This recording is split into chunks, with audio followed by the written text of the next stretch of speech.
I want to ask you about UFOs, unidentified flying objects. The Pentagon is going to come out with a report by June 1st. And in the $2.3 trillion omnibus appropriations legislation passed in January, it includes the Intelligence Authorization Act, money for the Pentagon to continue investigating UFOs. John, we're going to get this report June 1st. Can you tell us, have unidentified flying objects been seen?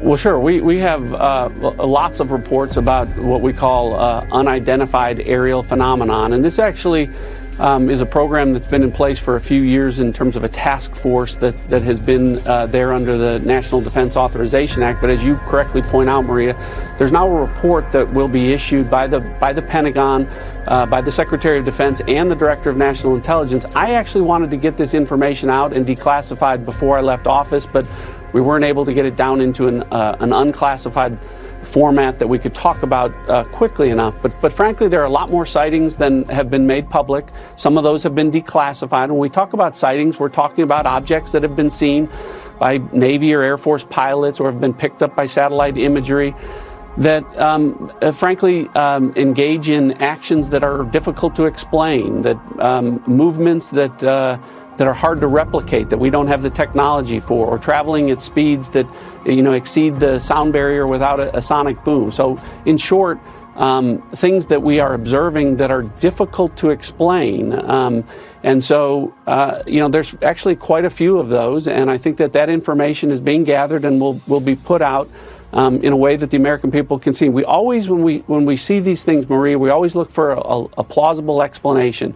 Weather can cause disturbances, visual disturbances. Sometimes we wonder whether or not our adversaries have technologies that are a little bit further down the road than we thought or that we realized. But there are instances where we don't have good explanations for some of the things that we've seen. And, when that information becomes declassified, I'll be able to talk a little bit more about that. Can you tell us where it was seen? Actually, all over the world. There have been sightings all over the world. And when we talk about sightings, the other thing I will tell you is it's not just a pilot or just a satellite or some intelligence collection. Usually we have multiple sensors that are picking up these things. And so, again, some of this are just they're unexplained phenomenon. And there's actually quite a few more than have been made public. So I think it'll be healthy for as much of this information to get out there as possible, so that the American people can see some of the things that we've been dealing with.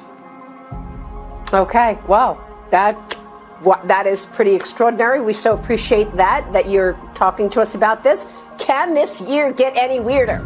Pandemic, shutdown, UFOs. John Ratcliffe, it's great to see you. Thank you so much.